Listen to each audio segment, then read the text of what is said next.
Hello friends, good morning all of you. Welcome back to my channel. आज की इस video पे हम बात करने वाले हैं विल। इसको हम कैसे यूज करना चाहिए, कहाँ यूज करना चाहिए, इसके बारे में मैं फुल इंफॉर्मेशन आपको देने वाली हूँ। तो मेरे इस वीडियो को स्किप ना करें, एंड तक देखिए और मेरे इस चैनल को ज्यादा से ज्यादा लाइक करें, शेयर करें और सब्सक्राइब करना ना भूलिए। चलो शुरू करते हैं आज के इस टॉपिक पे, जो कि है हमारा विल। विल को हम किस सब्जेक्ट के साथ यूज करना है फर्स्ट उसके बारे में जानेंगे। हमें विल को यूज करना है he, she, it, they and you. इतने सब्जेक्ट के साथ हमें विल का यूज करना है। कितने सब्जेक्ट के साथ? He, she, it, they, you. इन सब्जेक्ट के साथ हमें किसका इस्तेमाल करना चाहिए? विल का इस्तेमाल करना चाहिए। विल को हम क्या बोलते हैं? हेल्पिंग वर्ब बोलते हैं। विल को हम क्या बोलना चाहिए? Helping verb. जैसे कि फॉर्मूले में अगर हमें यहाँ पर हम विल और शैल दोनों को भी लेते हैं, तो यहाँ पर हम ब्रैकेट में फर्स्ट मेंशन करना चाहिए कि विल और शैल को फर्स्ट क्या बोलते हैं?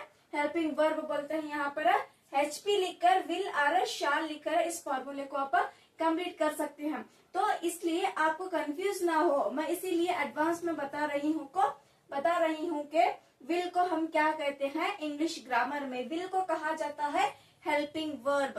विल को क्या बोलते हैं हम? Helping verb. इसका पर्टिकुलर मीनिंग नहीं होता, ये हेल्पिंग वर्ब होता है। इसको हम किस सब्जेक्ट के साथ यूज करते हैं? ये जो है ना, इन सब को हम क्या बोलते हैं? सब्जेक्ट बोलते हैं।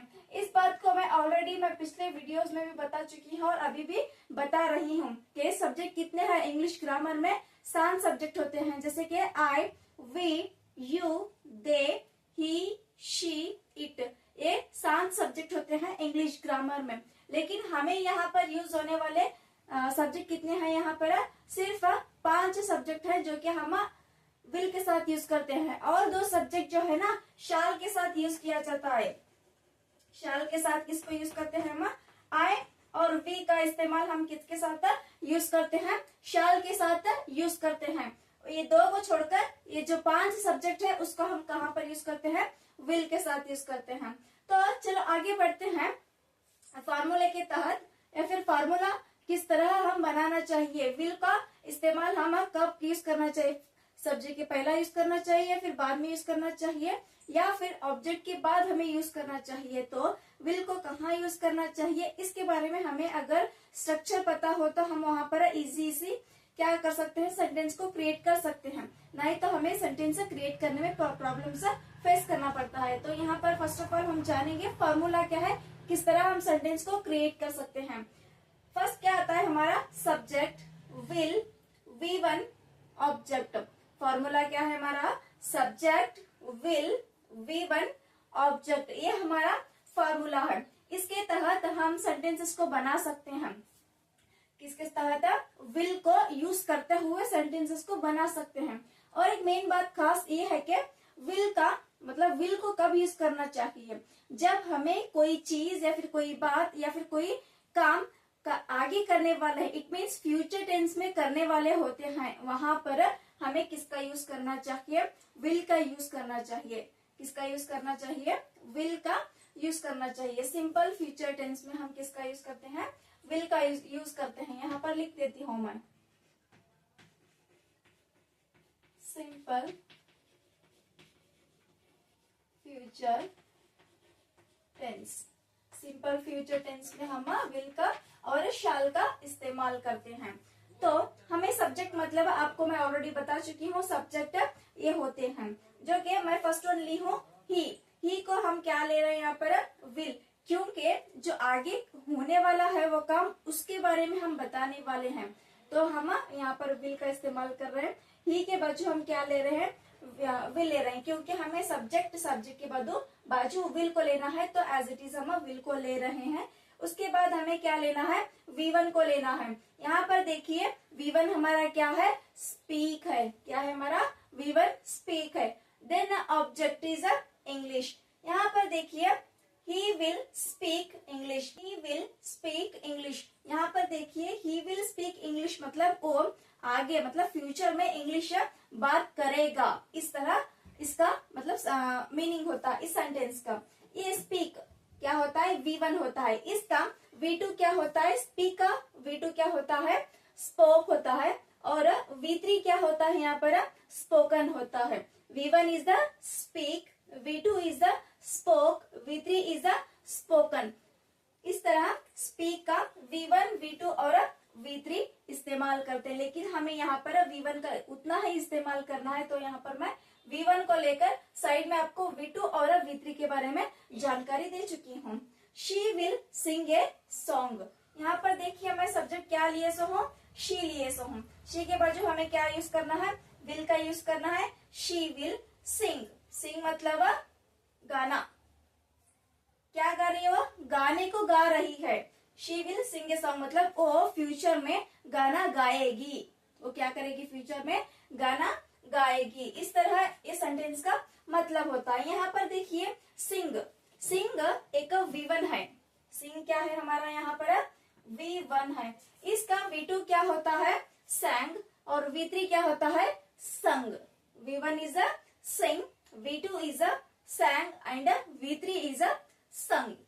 आपको पता चला होगा V1 sing का V1, V2 और V3 क्या होता है। नेक्स्ट एग्जाम्पल के तहत आगे बढ़ते हैं। You will become a teacher मतलब तुम टीचर बनोगे, तुम टीचर बनोगी। इस तरह ये सेंटेंस का मतलब होता है। यू विल बोले तो जो भी काम आगे करने वाले होते हैं, इट मीन्स फ्यूचर में आप करने की प्लानिंग्स रखते हैं, तो वहां पर हमको क्या करना चाहिए, विल का इस्तेमाल करना चाहिए। किन के साथ, he, she, it, they, you के साथ हमें विल का इस्तेमाल करना चाहिए।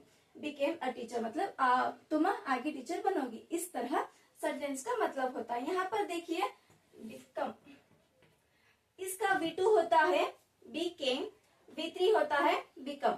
फर्स्ट वन और लास्ट वन मतलब V1 और V3 इसका सेम होता है, लेकिन V2 एक ही क्या होता है, became अलग होता है।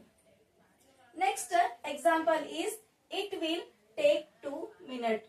इट विल मतलब वो टाइम लेगा, इसमें टाइम लगेगा। हम किसी चीज को करते जब क्या करते हैं, इसमें टाइम लगेगा, इस तरह हम बोलते हैं। तो सेंटेंस को टाइम लगेगा, अभी लगने वाला है तो लगेगा, तो वहां पर हम विल का इस्तेमाल करते हैं। इट विल टेक 2 मिनट्स, इसमें 2 मिनट टाइम लगेंगे, इस तरह बोल रहे हैं सेंटेंस में।